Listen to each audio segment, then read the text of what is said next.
দর্শকরা, আমরা এখন এসে পৌঁছেছি অতনু ভট্টাচার্যের বাড়িতে। অতনু ভট্টাচার্যকে আপনারা চেনেন, তিনি কংগ্রেসের একজন নেতা। বর্তমানে তিনি শিলচর ডিএসএর জেলা ক্রীড়া সংস্থার তিনি সচিব এবং তিনি এবার যে সাধারণ নির্বাচন হচ্ছে সেখানে তিনি শিলচর আসনে কংগ্রেস টিকিটের দাবিদার। তো রাজনৈতিক, সামাজিক এবং ক্রীড়া তিনটে ক্ষেত্রেই তার একটা অবাধ বিচরণ আমরা লক্ষ্য করেছি গত কয়েক বছর থেকে। তো আপনাকে অনেক অনেক ধন্যবাদ। আপনি ধন্যবাদ আপনাদেরকে। আচ্ছা, প্রথমেই সরাসরি এসে যাই যে আপনি দেখলাম যে এবার কংগ্রেসের টিকিট চেয়েছেন শিলচর আসন থেকে। তো আপনি আপনি কেন কংগ্রেসের টিকিট চাইলেন? আপনি আরো পরে চাইতে পারতেন, আগের নির্বাচনগুলোতে আমরা দেখি এবার প্রথম চাইছেন বলে কংগ্রেসের টিকিট। হ্যাঁ, প্রথমেই চেয়েছি। বর্তমান পরিস্থিতির উপর বিবেচনা করে এখন প্রতিবাদ করা, ভয় থেকে জনগণকে বেরিয়ে আসতে সাহায্য করা, এটা আমার মেইন উদ্দেশ্য।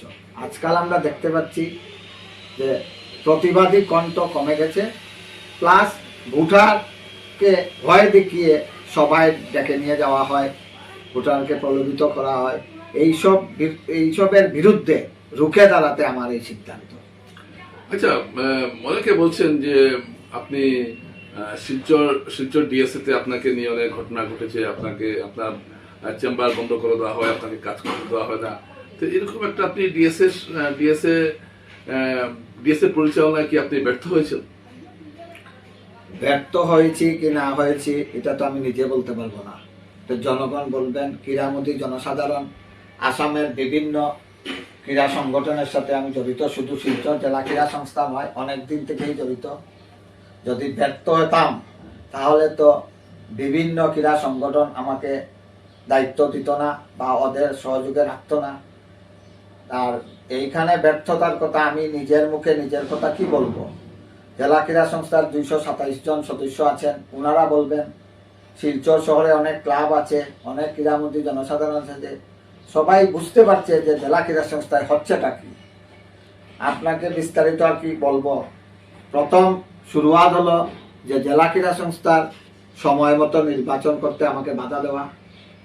যে জিনিসটা চলছে রেডক্রস সোসাইটিতে 6 বছর থেকে নির্বাচন হচ্ছে না, অবৈধভাবে একজন বিধায়ক কিভাবে এটা স্বভাব সম্পাদক হয়ে থাকতে পারে আমার জানা নেই। আমিও রেডক্রসের সদস্য অনেক আগের থেকে, শুধু এইটুকুই জানি যে কোনো নির্বাচিত প্রতিনিধি এইখানে আমার মনে হয় রেডক্রসের সংবিধানে আছে যে নির্বাচিত প্রতিনিধি সচিব হিসাবে দায়িত্বে থাকতে পারেন না। কিন্তু দেখা গেল উনি জয়লাভ করেছেন নির্বাচনের আগে, কিন্তু নির্বাচন হলো, বিধায়ক হলেন, এখন পর্যন্ত আবার নির্বাচন এসে গেছে, উনি চেয়ারেই থাকতে চাইছেন না। ব্যাপারটা কি বুঝলাম না। আমরা দেখলাম আসামের বিভিন্ন শহরে মিউনিসিপ্যালিটি ইলেকশন হলো, শিলচর শহরে মিউনিসিপ্যালিটি ইলেকশন হলো না। কথায় বলা হয় নাকি পৌরসভা থেকে কর্পোরেশন করার জন্য নির্বাচন হয়নি। তাহলে ডিব্রুগড়ের বিধায়ক কিভাবে, ডিব্রুগড় পৌরসভা হলো, উনি তো বললেন যে না, আগে পৌরসভা হোক, কর্পোরেশন যখন হবে তখন কর্পোরেশনের চিন্তা করা যাবে। একটা স্বতন্ত্র বোর্ড যেটা ডাইরেক্টলি পাবলিকের সাথে জড়িত থাকে, প্রত্যেকটা লেন বাই লেন, গলি, ওয়ার্ডে জনপ্রতিনিধি থাকে, সবের সমস্যা সমাধানের জন্য এই জনপ্রতিনিধিরা সচেষ্ট থাকেন। তাদেরকে রুখে সংবিধানের অবমাননা করে নির্বাচনে আটকে রেখে দিয়েছেন এখানের বিধায়ক।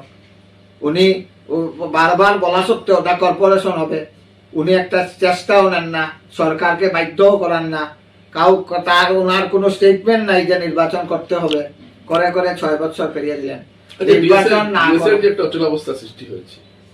শিলচর ডিএসএ একটা ঐতিহ্যশালী প্রতিষ্ঠান ছিল, আমরা দেখেছি, এবং সারা আসামের মধ্যে গর্ব করার মতো একটা স্থান ছিল শিলচর ডিএসএ। সেই জায়গাটা আজকে নেই, এবং আপনি নিজেই বলছেন যে আপনি নিজেই নির্বাচন করাতে পারছেন না, বাধা দেওয়া হয়েছে, এগুলো কথা আপনি বলছেন। এই সমস্ত কিছুর কারণটা কি? সমস্ত কিছুর কারণ আমি যখন প্রথমে বসলাম, ওনাদের কয়েকজন দলের সদস্যরা বলে থাকেন যে উনারা আমাকে জিতিয়েছেন। এটা সত্যি কথা, কারণ 227 জন মেম্বার থাকেন, ওনারা সবাই ভোট দিয়েছেন। ভোটের জন্য আমি যে দলের আদর্শে বিশ্বাসী, আমরা সবার কাছে যাই, সবাইকে অনুরোধ করি ভোটের জন্য। ওনারা এমন ভাব দেখাচ্ছেন যে উনি আমাকে জিতিয়েছেন, বাকি 227 জন কেউ কোনো দাম নেই। বারবার একটা কথাই বলতে চাইছেন যে আমরাই জিতি। ওই তো ওনার পার্টির লোকেরা 2-4 জন বলছে যারা আমার অফিস বিয়ারা, যে আমরা জিতিয়েছি। তোমরা যদি জিতিয়েছো তো তোমরা তোমাদের দলের সাথে গাদ্দারি করেছো। তোমাদের দলের ক্যান্ডিডেট ছিল চন্দন শর্মা, তোমরা চন্দন শর্মাকে ভোট না দিয়ে যদি আমাকে দিয়ে থাকো তো তোমরা গাদ্দার। ভারতীয় জনতা পার্টির সদস্য হয়ে তোমাদের ক্যান্ডিডেট ছিল চন্দন শর্মা, উনাকে ভোট না দিয়ে যদি তোমরা আমাকে ভোট দিয়েছো তো তোমরা গাদ্দারি করেছো। আমার শরীরে রক্তে তো এরকম গাদ্দার শব্দটা নাই। তারপরেও আমি অনেক সময় দেখেন দাদা, আমরা যখন নির্বাচনে দাঁড়াই আমরা দেখতে পাই অনেকে ব্যক্তিগত রিলেশনেও ভোট দেয়, দল নির্বিশেষে উঠবে দেখে ব্যক্তিগত রিলেশনেও ভোট দেয়, দল নির্বিশেষে উঠবে দেয়। অনেকে যদি ভোট দিয়েও থাকেন, আমি তো মনে করি জেলা ক্রীড়া সংস্থার সাধারণ সম্পাদক হিসাবে সবই আমার সদস্য, কেউ দেও না দেও, কারণ আমার ট্র্যাক রেকর্ড আছে, আপনারাও জানেন। আমি তাছাড়া এটা তো রাজনীতির মঞ্চ নয়, এটা তো ক্রীড়া রাজনীতির মঞ্চ ওনারা বানিয়ে ফেলেছেন। কোন দল বানায়নি, কিন্তু ব্যক্তিগত ভাবে কয়েকজন সদস্য আমার অফিস বিয়ারা, ওনারা প্রত্যেক সময় কিচ্ছু হলেই বিধায়কের বাড়িতে সভা করেন, বিধায়কের বাড়িতে গিয়ে বসে যান, বিধায়কের রাজনৈতিক অফিসে ব্যানারের পিছনে বসে ওনারা সভা করেন। আপনাদের পত্র পত্রিকায় অনেক সময় বেরিয়েছে যে রাজনৈতিক আঙ্গিনায় কে করেছে, কে রাজনীতিকরণ করলো। এই চেয়ারে আমরা দেখেছি বিগত দিনেও।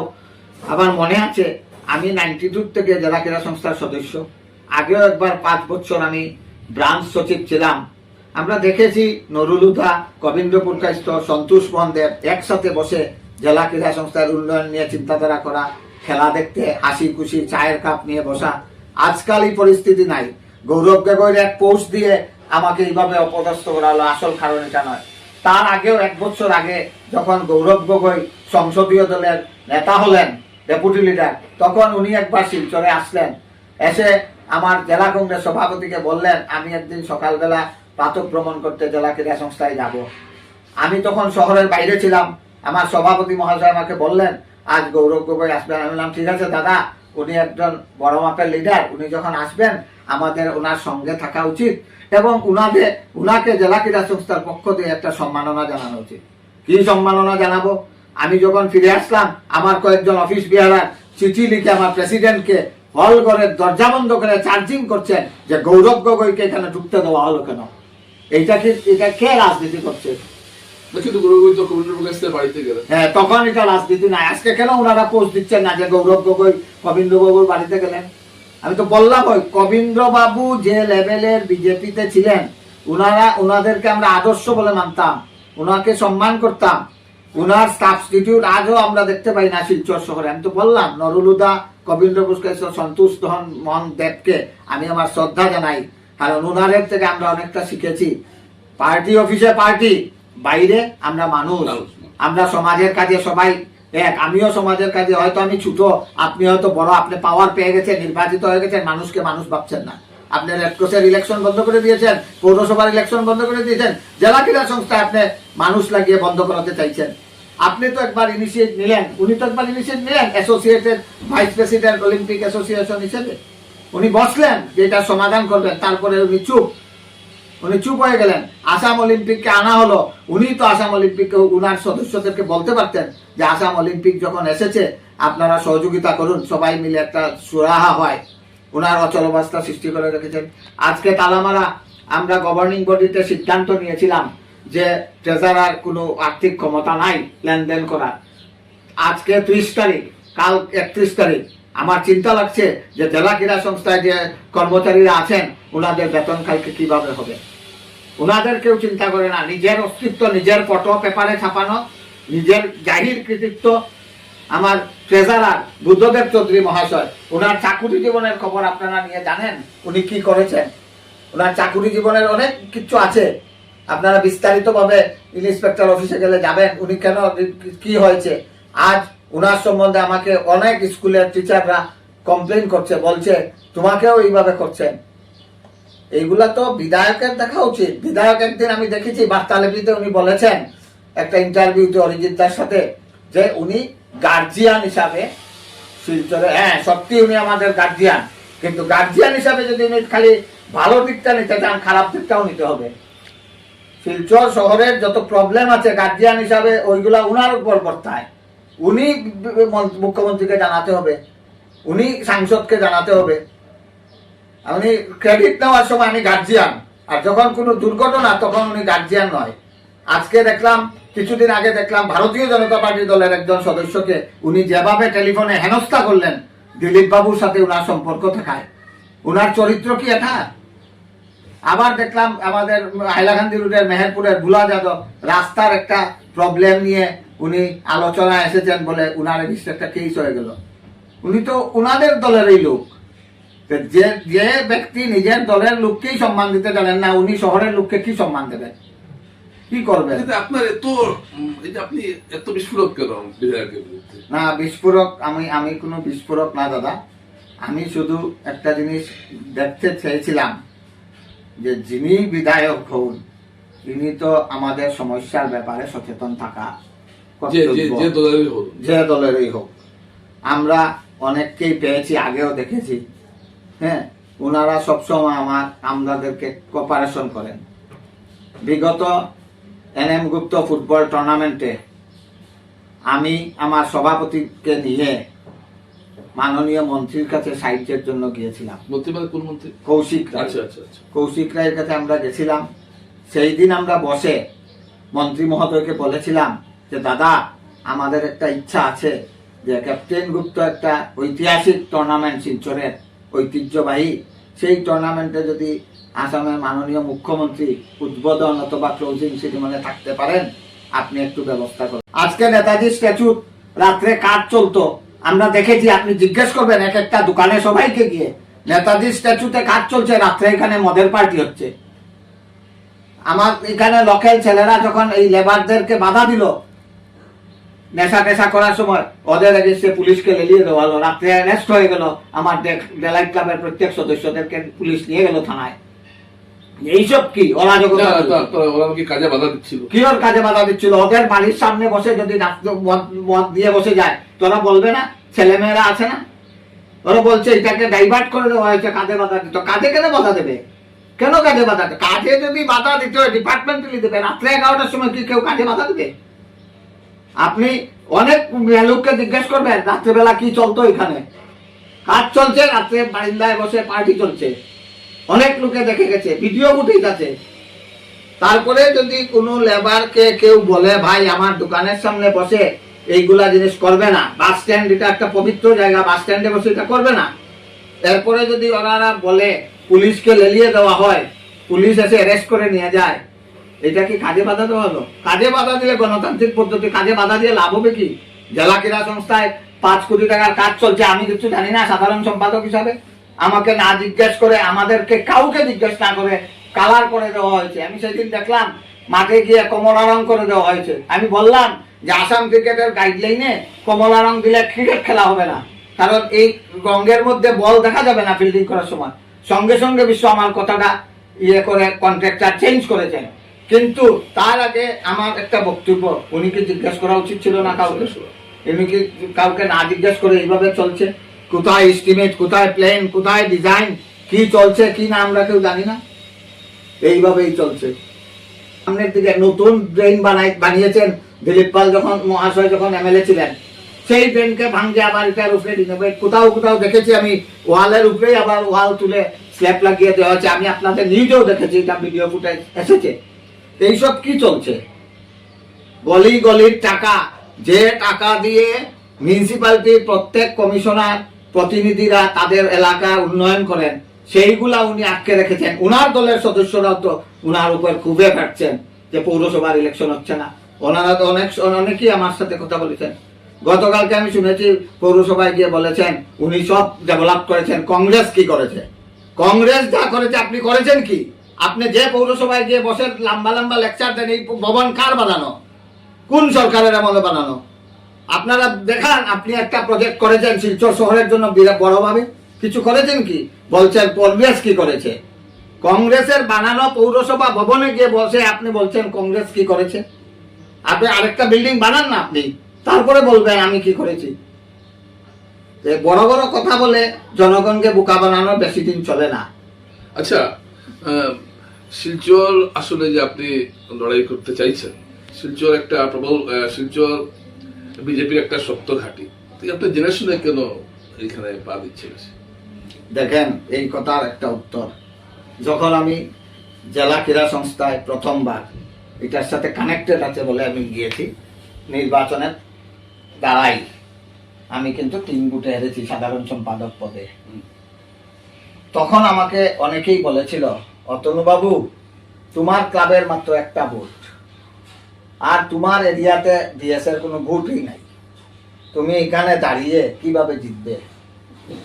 হ্যাঁ, আমাকে আমার দলেরও অনেকজন বলেছিল, শুভাকাঙ্ক্ষীরা বলেছিল, আমার মনে হয় এটা বেশি রিস্ক হয়ে গেছে। আমি বললাম, আমার বিশ্বাস শহরের জনগণ যদি আমার পাশে থাকে, 1 ভোটের ব্যাপার না। আমি নিজেই বুঝে গেছি সেই দিন যে শহরের মানুষ আমাকে চান এরকম একটা জায়গায়। দুর্ভাগ্যবশত আমি 2-3 ভোটে হেরে গেছি। তা আমার লাখ ফেভার করে না, জনগণের সাথে কিছুটা লাখেরও প্রয়োজন আছে, ভগবানের আশীর্বাদও থাকতে হয়। পরের বারও আমাকে সেম বলা হলো, আমি 53 এবার ভোটে জিতেছি।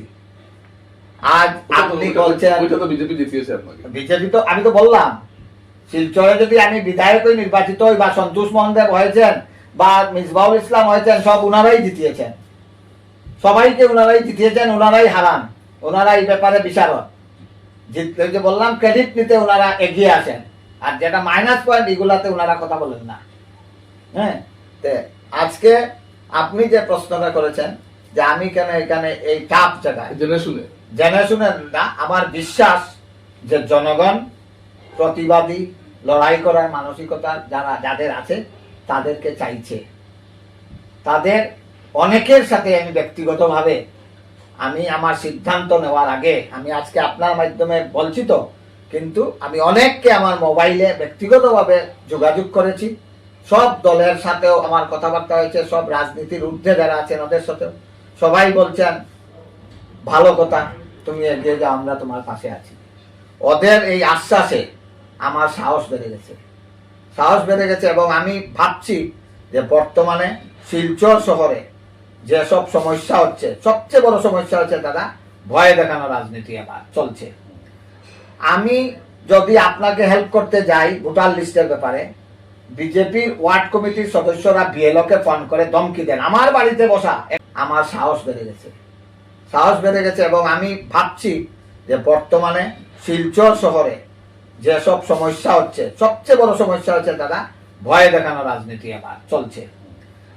আমি যদি আপনাকে হেল্প করতে যাই ভোটার লিস্টের ব্যাপারে, বিজেপির ওয়ার্ড কমিটির সদস্যরা বিএলও কে ফোন করে ধমকি দেন আমার বাড়িতে বসা। একজন বিএলও আসছিলেন, উনি খুঁজে নাম পাননি কতজনে, আমাকে বলছেন আপনার কাছে কি কন্ট্যাক্ট নাম্বার আছে? বসার সঙ্গে সঙ্গে এই ভদ্রমহিলাকে ফোন করে থ্রেটেনিং দেওয়া হয়েছে, তুমি কংগ্রেসের বাড়িতে গিয়ে কেন বসলে? কিন্তু শিলচর শহরে অনেক নিউজ চ্যানেলে আমি দেখেছি বিজেপির ব্যানার লাগানো জায়গায় বিএলও বসে কাজ করছেন, এটাতে দোষ নাই। আর উনি খুঁজে পাচ্ছেন না, আমার কাছে এসেছেন সহযোগিতা করার জন্য। আমার নৈতিক দায়িত্ব, বিশেষ করে আমার ওয়ার্ডের যারা চেনা সবাই, আমার ওয়ার্ডের ভোটার দাদা, আজকে আমি ভাড়াটিয়া থাকি, আজকে আমি হয়তো গেছি লিঙ্ক রুট বা কনকপুর রুট, বিএলও এসে খুঁজে পাচ্ছে না, জিজ্ঞেস করেছে অতনুবাবু আপনি কি চিনেন? ওদেরকে সহযোগিতা, আপনি একটু আগে একজন পিয়ন এসেছেন আমার বাড়িতে, 5টা ভোটার কার্ড এসেছে, উনি আইডেন্টিফাই করতে পারছেন না, উনি এসে আমাকে জিজ্ঞেস করেছেন ওদেরকে চিনেন? হ্যাঁ চিনি, ফোন নাম্বার নিয়ে যান, ফোন করুন।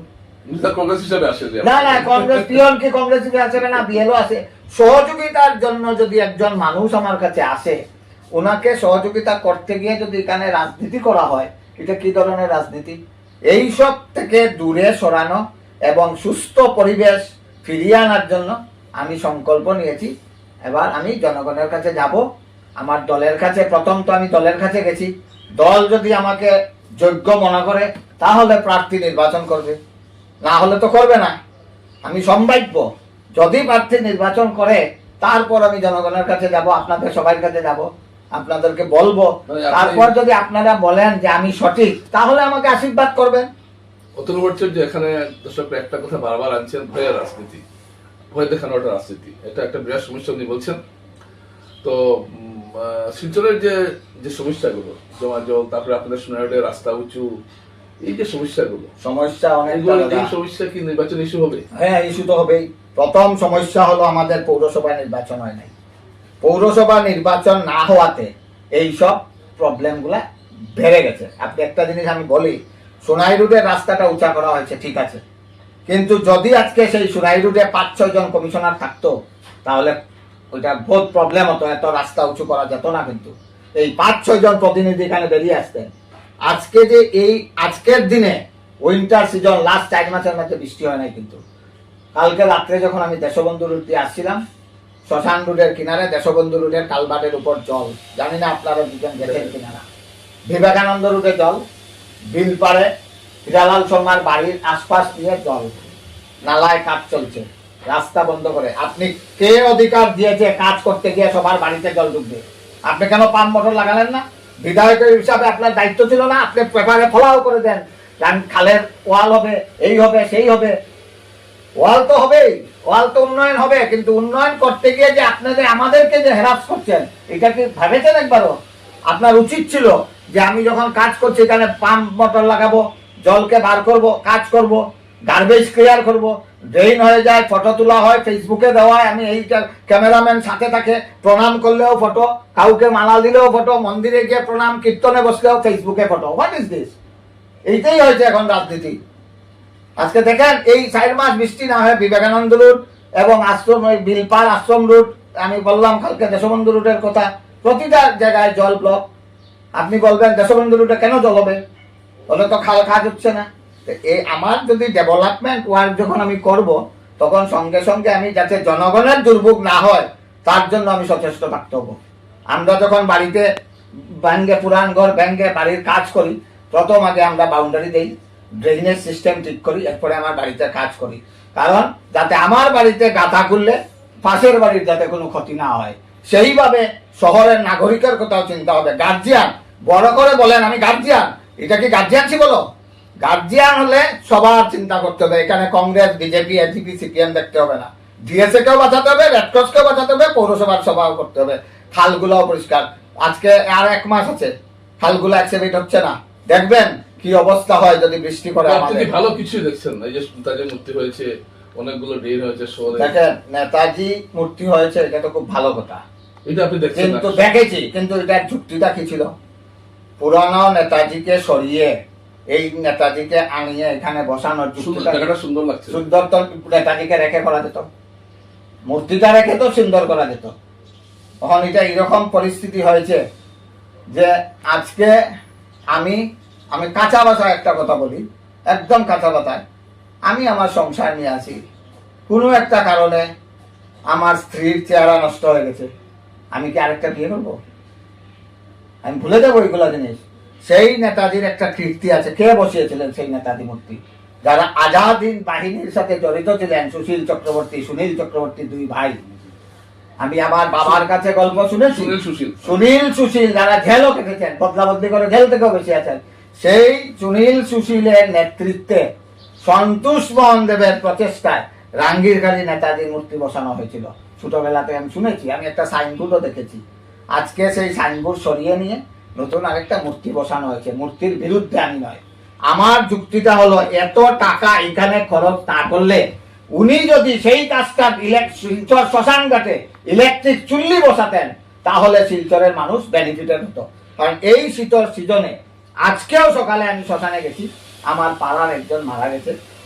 প্রত্যেক শুনি গেলে পরে অতিরিক্ত ঠান্ডায় 12 ঘন্টার মধ্যে 7-8টা ডেড বডি চলে আসে।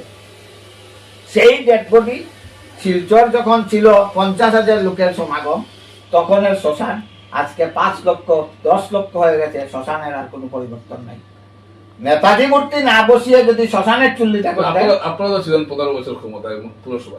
হ্যাঁ ছিলাম, আমরা করতে পারিনি দেখে উনি আমাদের কথা জিজ্ঞেস করেন, উনি কেন করলেন না? আমরা তো বদলে করে পয়সা নষ্ট করিনি। আজকে আমরা ক্ষমতা ছিলাম আজকের থেকে 11-12 বছর আগে, তখনের শিলচর আর আজকের শিলচর সমান নয়। এবং এইটা টেন্ডার হয়েছে। আমি কিছুদিন আগে ওই কমিটি করে দেওয়া হয়েছিল আমাদের মালগ্রামের কি জানি নিত্যভূষণ বাবু, উনি মনে হয় চেয়ারম্যান, এখানে বাবুলৌর, মুলচাঁদ বেদ আরো কয়েকজন ছিলেন। ওনাদেরকে আমি জিজ্ঞেস করেছি, ওনারা বলছেন টেন্ডারও হয়ে গেছে, হচ্ছে না কেন ঠিক বুঝতে পারছি না। নতুন জেলা শাসক যেদিন শিলচরে আসে তো তখন এটা এরকম পরিস্থিতি হয়েছে যে আজকে আমি কাঁচা ভাষায় একটা কথা বলি, একদম কাঁচা কথায়, আমি আমার সংসার নিয়ে আছি, কোনো একটা কারণে আমার স্ত্রীর চেহারা নষ্ট হয়ে গেছে, আমি কি আরেকটা বিয়ে করবো? আমি ভুলে যাবো এইগুলা জিনিস? সেই নেতাজির একটা কীর্তি আছে, কে বসিয়েছিলেন সেই নেতাজি মূর্তি? যারা আজাদ হিন্দ বাহিনীর সাথে জড়িত ছিলেন, সুশীল চক্রবর্তী, সুনীল চক্রবর্তী, দুই ভাই। আমি আমার বাবার কাছে গল্প শুনেছি, সুনীল সুশীল যারা জেলও কেটেছেন, বদলা বদলি করে জেল থেকেও বেশি আছেন, সেই সুনীল সুশীলের নেতৃত্বে সন্তোষ মোহন দেবের প্রচেষ্টায় রাঙ্গিরখালী নেতাজির মূর্তি বসানো হয়েছিল। ছোটবেলাতে আমি শুনেছি, আমি একটা সাইনবোর্ডও দেখেছি। আজকে সেই সাইনবোর্ড সরিয়ে নিয়ে নতুন আরেকটা মূর্তি বসানো হয়েছে। মূর্তির বিরুদ্ধে আমি নয়, আমার যুক্তিটা হলো এত টাকা এখানে খরচ না করলে উনি যদি সেই কাজটা শিলচর শ্মশান ঘাটে ইলেকট্রিক চুল্লি বসাতেন তাহলে শিলচরের মানুষ বেনিফিটেড হতো। কারণ এই শীতল সিজনে আজকেও সকালে আমি শ্মশানে গেছি, আমার পাড়ার একজন মারা গেছে। প্রত্যেক শুনি গেলে পরে অতিরিক্ত ঠান্ডায় 12 ঘন্টার মধ্যে 7-8টা ডেড বডি চলে আসে। সেই ডেড বডি শিলচর যখন ছিল 50,000 লোকের সমাগম, তখনের শ্মশান আজকে 5 লক্ষ 10 লক্ষ হয়ে গেছে। শ্মশানের আর কোনো পরিবর্তন নাই। নেতাজি মূর্তি না বসিয়ে যদি শ্মশানের চুল্লিটা করতেন, আপনারা ছিলেন 15 বছর ক্ষমতায় পুরসভায়, হ্যাঁ ছিলাম, আমরা করতে পারিনি দেখে উনি আমাদের কথা জিজ্ঞেস করেন, উনি কেন করলেন না? আমরা তো বদলে করে পয়সা নষ্ট করিনি। আজকে আমরা ক্ষমতা ছিলাম আজকের থেকে 11-12 বছর আগে, তখনের শিলচর আর আজকের শিলচর সমান নয়। এবং এইটা টেন্ডার হয়েছে। আমি কিছুদিন আগে ওই কমিটি করে দেওয়া হয়েছিল আমাদের মালগ্রামের কি জানি নিত্যভূষণ বাবু, উনি মনে হয় চেয়ারম্যান, এখানে বাবুলৌর, মুলচাঁদ বেদ আরো কয়েকজন ছিলেন। ওনাদেরকে আমি জিজ্ঞেস করেছি, ওনারা বলছেন টেন্ডারও হয়ে গেছে, হচ্ছে না কেন ঠিক বুঝতে পারছি না। নতুন জেলা শাসক যেদিন শিলচরে আসলেন, পরের দিন উনি আমাদেরকে আমন্ত্রণ জানিয়েছিলেন পরিচিতি পর্বের জন্য। তখন উনি বলেছিলেন শহরের সমস্যাগুলি কি। আমি ওনাকে বলেছিলাম যে এই শীতের সিজনে প্রত্যেক দিন একটা সপ্তাহ নিয়ে পরিবারের লোকেরা প্রায় 12 ঘন্টা 13 ঘন্টা স্যার বসে থাকতে হয়, আপনি ইনিশিয়েট নেই। সেই সভায় নিত্যবাবুও ছিলেন, উনিও বলেছেন ডিসি স্যারকে যে অনেকদিন থেকে পৌরসভা করলে এটা এত অ্যামাউন্ট লাগে আর ট্রাস্ট করলে এত অ্যামাউন্ট হবে, এইরকম একটা ফিকশনে আটকে রয়েছে। এটার দায়িত্ববান গার্জিয়ান তো নিতেই হবে। উনি যদি বলেন গার্জিয়ান, তো উনাকেই দায়িত্ব নিতে হবে। আপনারা ভালো কিছু দেখেন না, আরেকটা মনে হলো এখন ফ্লাইওভার হচ্ছে না, ফ্লাইওভার এইটাই শেষ করি। ফ্লাইওভার আজকে যদি ফ্লাইওভার হয়, নেতাজি স্ট্যাচু কি হবে? উপর দিয়ে যাবে, উপর দিয়ে যাবে। তাই এই মূর্তি আমরা শুনছিলাম, মনে আছে হয়তো, অনেক হাইটের মূর্তি আসবে। কতটা ডিফারেন্স আছে আগের মূর্তির সাথে একটু ম্যাপে দেখে নেবেন দাদা আপনি। ডিস্টেন্সটা বেদিটা উঁচু করা হয়েছে, মূর্তির ডিস্টেন্সে কতটুকু দেখেন। বিউটিফিকেশন হয়েছেন আমাদের গর্ব, কারণ সুন্দর হয়েছে। আমাদের বাড়িতে যখন বাইরের থেকে লোক আসে বলে না আপনাদের রাঙ্গিরহালিটা সুন্দর, ভেরি গুড। পুরানা মূর্তি দেখেও কিন্তু সেইভাবে সুন্দর করা যেত। আর আমি বলছি নেতাজির বিরুদ্ধে, স্ট্যাচুর বিরুদ্ধে নয়, নেসেসারিজ আর লাক্সারিজ দুইটা জিনিস আছে। আমার কাছে যদি টাকা থাকে তা আমি BMW নিয়ে ঘুরবো, আর যদি আমার কাছে না থাকে আমি সাইকেল নিয়ে ঘুরবো। এই নেসেসারিজ গুলা আগে দেখতে হবে, তারপরে বিউটিফিকেশন। আর আপনি বলছেন ফ্লাইওভার, ফ্লাইওভার নিয়ে একটা টানা পুরোনা চলছে। আপনারা ব্যবসায়ীদের মতো আমি ফ্লাইওভারের সপক্ষে, বিপক্ষে নয়, কিন্তু আমি এস্টিমেট দেখেছি, সেটাতে দেখা elevated corridor. What do you mean elevated corridor? Elevated করিডোরটা হলো ডাইরেক্ট চলে যাবে। আমার এখন ফ্লাইওভার দিয়ে খালি ব্যবসায়ীর কথায় আমি যাচ্ছি না, জনগণের কথাই যাচ্ছি। ব্যবসায়ীও জনগণ, রাস্তাঘাট দিয়ে যারা চলে তারা জনগণ। আপনি বলেন তো, যদি এলিভেটেড করিডোর হয়, আপনি ম্যাপটা দেখেছেন কি? তীর মতো একটা ল্যান্ডিং রাখা হয়েছে ক্যাপিটাল ট্রাভেলস আর সদরঘাটের দিকে, আরেকটা রাখা হয়েছে ওই দিকে ন্যাশনাল হাইরোড পয়েন্টে গিয়ে নামবে। এই ম্যাপের মধ্যে আমি দেখেছি। আজকে আমাদের মাননীয় অ্যাডভোকেট ধ্রুব সাহা ওনার নেতৃত্বে আমরা এটা নিয়ে অনেকবার আলোচনায় বসেছি। আমিও এই কমিটির, নাগরিক অধিকার কমিটিতে আমিও একজন সদস্য। অনেকবার আলোচনায় বসেছি। ধ্রুববাবু এবং বাসুদেব শর্মা অনেক চেষ্টা করছেন সবাইকে বোঝানোর জন্য, এবং ওনারাও এগিয়ে এসেছেন যে কলিমিটেড আর ফ্লাইওভার মিনিংটা বোঝা, এবং কয়েকবার জেলা শাসকের সাথে বসেছেন, ডিপার্টমেন্টের সাথে বসেছেন। তখন আমরা একদিন বসে প্রস্তাব দিয়েছিলাম যে এলিভেটেড করিডোর না করে এটাকে ফ্লাইওভার করা হোক এবং কয়েকটা জায়গায় ল্যান্ডিং দেওয়া হোক। নাইলে একটু আপনি যদি আজকে যদি ন্যাশনাল হাই রোড ক্রস করে গিয়ে আপনার ল্যান্ডিং থাকে, আমার বাড়ি আর জয়ন্দা আপনার অফিস যেখানে, আপনি যদি যেতে হন তাহলে প্রথম আপনি ন্যাশনাল হাই রোডে গিয়ে করিডোর উঠতে হবে, উঠে আপনি যেতে হবে। আপনি যদি সিভিল হসপিটালে যেতেন কোথায় নামবেন? আপনি যদি রাঙ্গিরখালিতে বাজার করতে যান কোথায় নামবেন? ঘুরে ফিরে নিচের ভিড়টা থেকেই নিচের বিল একটু বলবে না দাদা। যারা ডাইরেক্ট করিমগঞ্জ থেকে সুনাই যাবে তারা এলিভেটেড করিডোর করবে, যারা করিমগঞ্জ থেকে মেডিকেল কলেজ যাবে এরা এলিভেটেড করবে। আমরা তো দেইনি স্কুল কলেজ যাতায়াত বাজার হাট এই সেই মিউনিসিপ্যালিটি, আমাদের কি লাভ হবে? দর্শকরা, আপনারা আজকে অতনু ভট্টাচার্যের কথাগুলো শুনলেন। তিনি আজকে যে কথাগুলো বললেন অনেকটা সোজা সাপটা পরিষ্কার ভাবে বললেন, তো আমরা শুনলাম এবং অনেকগুলো কথা, কিছু কিছু কথা তিনি তা উপস্থাপন করেছেন, খুব সাহসীভাবে উপস্থাপন করেছেন। তো আপনাকে অনেক অনেক ধন্যবাদ। আপনাদেরকেও ধন্যবাদ আমাকে এই সুযোগ করে দেওয়ার জন্য। আর আমি সংবাদ মাধ্যমের কাছে একটা জিনিস সবসময় অনুরোধ রাখি যে সংবাদ মাধ্যম যতটা সক্রিয় থাকবে আমাদেরকে কিন্তু একটা খোঁচা থাকে, তারা থাকে যে কোনো ভুল করলে সংবাদ মাধ্যমে যাবে। আমি এটাই বিশ্বাসী, সংবাদ মাধ্যম খুঁজলে আমরা শুধরে যাই এবং আমাদের আরো স্পিড বেড়ে যায় কাজকর্ম। তার জন্য দাদা আমি অনেকদিন থেকে দেখেছি আপনাদের অনুষ্ঠান বিভিন্ন বিষয়ের উপর আলোচনা করেন। আমি শুধু সাহসী না, কারণ আজকালকের দিনে সংবাদ করতে যারা সাংবাদিকতা করে তাদেরও সাহসের প্রয়োজন আছে। কারণ এইটাও আমার কাছে খবর আছে, সংবাদ জগতে অনেক ফোন আসে, অ্যাডভার্টাইজ দেবো না, তোমার পত্রিকা পাবে না, এর মধ্যেও যে আপনি এগিয়ে এসেছেন তার জন্য আপনাকে অনেক অনেক ধন্যবাদ। আর চয়ন ভট্টাচার্যকে আমরা জানি যে উনি প্রতিবাদী কথাবার্তা নিয়েই পত্রিকায় আগে লিখতেন, এখনো আমি প্রায়ই দেখি যে আপনার যেই খুল্লমগুলা অনুষ্ঠান খুব ভালো লাগে দাদা, চালিয়ে যান, শহরের উন্নতির জন্য খুব দরকার এইগুলা জিনিস।